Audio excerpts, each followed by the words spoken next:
Are you at a point in your life where you're thinking, you know what? I don't want to do the stressful job I've done for the last few decades. I want to do something completely different. You might think about it as your second act as you get close to retirement. How's that going to play out? Well, by the end of this video, you're going to gain clarity for your personal retirement plan and have action items to secure your retirement. To learn more about securing your retirement and all the different elements you need to know, subscribe to our channel and hit the bell to be notified when we post a video every Monday. We have helped hundreds of our clients gain clarity and get on the path to a comfortable and happy retirement. Now it's your turn. Let's dive in. Welcome, everyone, to our Monday podcast. Every Monday, Merce and I are looking for and striving to bring experts so that you got to get a different perspective than what Merce and I do, and we're able to interview them and maybe help bring some information, some wisdom from outside of maybe even our industry to help not only Merce and I, but help all of our listeners be able to have a better planning for and living throughout retirement. And today we have Alan Millam, and he is out of Phoenix, Arizona, and he actually works with individuals well, I'll say, I don't know all of the different types of individuals, but he fits very nicely with the individuals we're working with. So let me first of all say, Alan, thank you so much for coming on and talking with us today. Well, thank you for inviting me. I look forward to the conversation. Good. Now, let's just start off. You have a consulting firm. They're based out of Phoenix, Arizona. Can you give us a little bit of background as to where you came from, how you got to where you are today, and maybe what your consulting firm does and how it helps people, how that might help some of our listeners? Sure. Well, time is short, but I need to take us back to when I was 12 years old in the Midwest, playing in a creek. And my brother knew he wanted to be in sales when he grew up. And Scott was going to be a mechanic, and Beth was going to be a nurse, and Anne-Marie was going to be a teacher. And I thought, oh boy, you are damaged goods, my friend, because I had no clue. I thought, how did they have that knowing? And I had nothing, right? So it really was very humbling for me to get into my career early on with Marriott International. And then I went back to grad school and worked for a career consulting firm, the largest consulting firm in the world at the time, in their San Francisco location. And it was really there that I found my passion around. I'd always been interested in leadership, and I'd always been interested in what allowed some people to hit their potential, to thrive versus just level off and survive. And so I was privileged, really, and guided, I have to say. I can't take responsibility for it, but having been in scouting for 7 years and become an Eagle Scout, had leadership roles in the church and in school.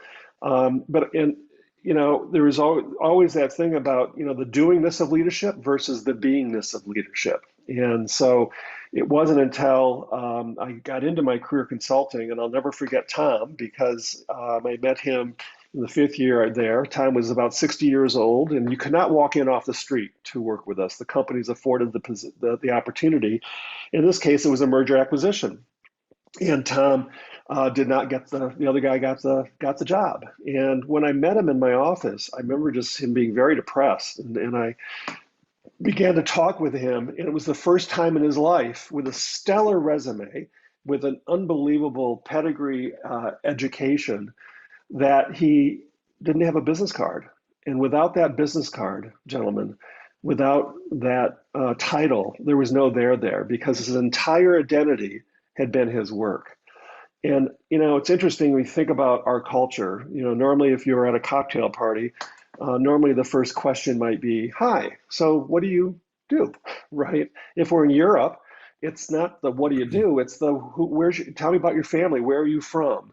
And so, for a generation, we put a lot of our identity with the work piece. And then we get into the third act of life, and we get to that moment where we're at an inflection point, and we don't want it to be lonely. People feel they don't feel relevant. They don't feel purposeful and productive. And so Questage wants to solve that, because we're the first generation ever to be hitting the third act of life, not to go fishing or to go knitting, but rather to be highly engaged, to be productive, to be purposeful. And so we really are excited, because we call it the 3 Ps, right? when we meet someone that's ready to look at, re-engineering their life after a full-time career, we want to really help them to find new purpose and to find meaningful productivity. So we take the word work out and we put the word productivity in. And that productivity has two pathways. One is certainly around, how do you want to pay it forward, right? It could be consulting, it could be doing your craft and on your terms, or it could be a foundation, charity, or volunteering. And then the second roadmap is really the lifestyle productivity. And so we go out 10 years and then back it up to say, what do you want that to look like? And the third P is positivity. This is so critical around the right mindset. We now know through positive psychology that we live 5 to 6 years longer if we have a optimistic orientation versus pessimistic. And right now we're really challenged because of the mental health issues in our world, obviously with the pandemic. But we really talk about the power of the mindset, right? As you go into your third life, and we look at self-care first, and then we look at the family, and then we look at the productivity. So it's an exciting conversation to be in, and with a generation of learners like we've never had before. Yeah, Alan, that's interesting. That's a really good background as well. So thanks for sharing that. And you kind of started to talk about it, and that was my immediate question that has come to mind. But before I bring up my question, I'm just going to share a story because it's so recent. I actually just sat down with a client, and a client of ours, and we were kind of going through his retirement plan and everything. And he is a soon to be retired pilot. And so I asked him the question of, hey, what are you going to do after this is all done and you've hit this next stage of your life? And he said, well, I've already actually started doing it, and I love it. And so a quick story here is basically he bought a classic car. I forget the name of it, but he bought a classic car that he's always had his eyes on, and he bought it. But what's interesting here is that at first it was, let me just drive around a little bit, enjoy the classic car. But then it kind of shifted into, well, I joined a car club here and I joined a car club there. And now I'm part of this community of classic car owners. And also now I'm associated with certain charities all of a sudden that these car owners or these clubs are affiliated with. And I've thrown myself into that. I was a pilot for so long. And while I enjoyed that, that phase has changed, and now I didn't know that I was going to love all of this, but I've really fallen into it and I've loved it. So it's kind of amazing how this third act of life can happen overnight, or it could take some time and thinking, which I guess is where you come into play. And so my question is, with the pandemic that we've been in for way longer than we thought we were going to be in, a lot of people have either had the opportunity or they were kind of forced into a situation where their career ended, or the career that defined them ended because of downsizing, or just because of, hey, I've got this ability or this opportunity here to start working remotely or whatever it is. So we've seen a lot of job changes over the past year and a half across the country. So what has that been like for your consulting firm, in the sense, are you seeing an increase of people trying to figure out that next stage of life because of the current opportunity at hand?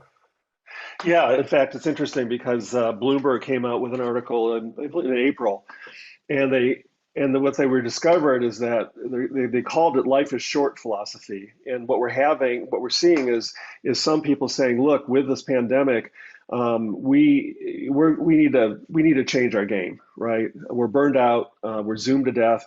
Not fulfilling. And so for a part of our population, they're actually pulling the life is short and getting out, right? And then to rejigger to say, back to that purpose, to say, what will be meaningful for us to do? Unfortunately, we also have the flip side of this scenario where we have, a percentage of baby boomers that will have to work as long as they possibly can because of the lack of financial resources or whatever life journey gave them. And so sort of have the tale of two cities here on both ends. And then you have this new dynamic that's not so much related to the boomer generation, but as you both know or probably saw, we have, in April, 4 million people resigned their jobs, right? It's called the Great Resignation. And then in May, 2 million more quit their jobs. So, you've got 6 million people, and I'm, as a former career consultant, gentlemen, I'm still trying to get my head around, I was raised with a loyalty thing. You shake a hand and I'm going to be on board. And what we're initially discovering is that people want more meaningfulness in their work. They want to be doing purposeful thing, and they want a culture that is a learning culture. Don't tell me, command and control me, right? So that's going to force us as a workforce, and particularly organizations, to how do we create that right culture, right? So, but to the boomers, right, we're the first generation where we're hungry to continue to learn. We're hungry to be, really productive. And there's a new dynamic happening in America, and it just happened down the street here, where you have retirement facilities that are being built on campuses of colleges and universities. And they have full access to the courses at the university. And that's just, isn't that beautiful, right? To say, instead of we're going to put you into, into a room and with limited activity, no, we're going to give you the vitality and the ability to continue to learn as long as you want to. Yeah. So when you talk about this idea of basically doing this shift from, always talking about what I did. This is what I did Right. for a living. This is what I did for my career. This is what I did all those decades. Right. And that now that disconnects you from what I'm doing today. That's How do you correct. help somebody, I don't know, mentally make that shift? I mean, how do you make that transition? Yeah. So great question. And so the first phase of the work when we're working with clients is it's really a discovery phase. They clearly know who they are as human beings, but we use a powerful tool out of South Africa called the Integrative Enneagram that really looks at core motivation. And then we take that and we start building a new roadmap around the skills and the competencies and the motivations and the values of what they desire to be using. And we sort of get very transparent around what we're not packing for the journey, because most of our clients come with a very robust skill set. But it doesn't mean that with all these skills that you love doing them all, right? So we have to get very myopic to really design what are we packing for the journey. And then we begin the scenario testing of being able to say, well, what productivity really excites you? And so we move from the rear view mirror to looking forward. And I have 2 friends. One is their husband and wife, 70, and I think he's approaching 80. And I just love this story. When they go to an event, they do not sit down at a table. They mingle. And the minute someone says, "Oh, hi, I'm so and so. What was your career?" They politely excuse themselves and move on, because they're not interested in where they've been. They want to talk and be in conversation with people that have, the vitality to say, this is what I'm up to and this is what I'm doing. And that's what we help make that shift.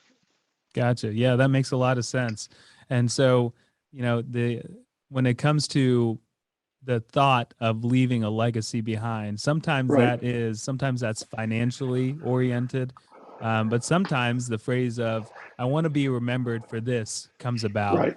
And if you Right. ask a retiree, I don't know if they're going to have an answer or not as to what they want to be remembered for.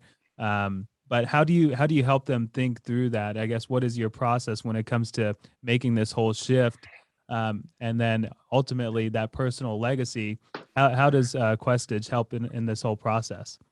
Well, Merce, that's grounded right into the first phase of the work, because legacy does matter, right? And even though the majority of their life may have already happened, because we're living longer, we still have decades of purposeful living. So it's a very fair question to sit with and really think about, how do I want to be remembered?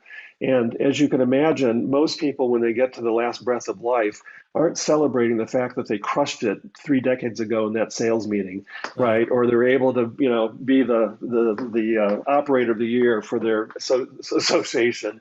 They're remembering the personal moments around family and experiences that really touch their heart. And so when we talk about legacy, we really define that with the end in mind, and then ask the question, well, what do we need to do this year to move you closer to that being a reality? And then the following year. So we give them, we lay the foundation for it, but then they get to polish that as they move forward in the third act of their life, so that it really gets crystal clear and they're able to achieve it with a smile on their face when they're complete. So thank you for that. I have a two-part question. First of all, the name of your company, you told us right before we started. Could you explain? It's called Questage, and you said that's a made-up word. So what is that? What is Right. Questage? Well, I worked with a really powerful brand team up in Northern California, and it was just great because it just got into my head. And ultimately, we were talking about the fact that my work and with leaders has always been in the coaching space is asking questions, what and how questions. And then we talked about the stage, very intentional about the stage of life where I want to focus on being the third act. And the age, in my case, I work with 54 to about 68. That's sort of the sweet spot. Not that we couldn't be on either side of it. And so we put those all together and made up Questage, and which is sort of fun. And because it does have a lot of meaning behind it as to why we do what we do. Great, thank you. So now, I guess. Who do you work with? Like, who does your firm work with, and what does that look like? Like, how does that? What would that process look like? So we ironically work with a lot of advisors in the financial world because, as a lot of them say to us, I'm not getting really paid to be armchair career coaching for the third act of life. I really want to get them organized on the financial portfolio. And so we really partner with them as when they find themselves in that conversation, so that we can bring in our skill set and bring in our tools. And it's a fast process. It's a 90-day process. So it's not long hand-holding.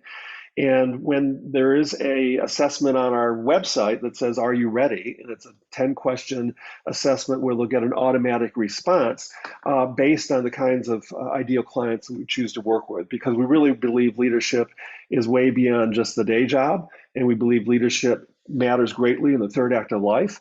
And it's no make wrong for anyone that's done and they just want to go do whatever. But our niche is really working with highly productive learners who desire to continue to make a difference and a contribution beyond just themselves.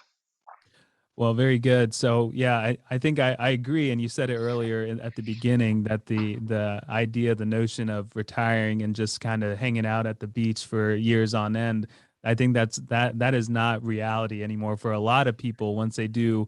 And this is on a podcast, so I'm going to say quote unquote retire. That whole construct is disappearing a little bit, and it's all about what am I going to do next and how am I going to be happy in my later years. So for anyone that's listening, Alan, and thank you again for joining us today, but for anyone that's listening, if they're interested, could you give them an idea as to how they could potentially learn more about Questage and also reach out to you? Absolutely. And let me just say that I think the word retire is going to sort of fall off the universe. We originally called it high impact retirement, and none of our said I don't want to do that. That's not for me. I'm not ever going to do that. Right. So it's more like pro-tire.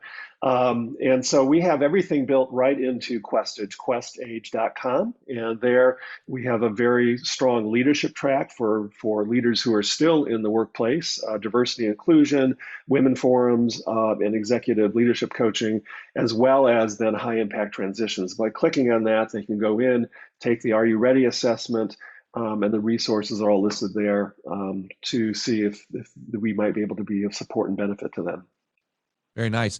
So we'll make sure that we include that on our website, for this podcast, as well as in the show notes. And that way people can reach out to you if they choose to do so. But again, we'd like to say thank you so much for your time and coming and chatting with us and sharing with us some really nice ideas. Thank you. Thanks for the important work you're doing. We hope this video has given you some confidence and clarity as you plan for a worry-free life in retirement. But what else do you need? We have created a complimentary video course called 3 Keys to Secure Your Retirement. This video walks you through step by step what you need to do to get ready for retirement. You can also check out our podcast called Secure Your Retirement. You can subscribe below. For more retirement tips, watch this video. Create your retirement income plan. Also, click here to subscribe to our podcast, Secure Your Retirement.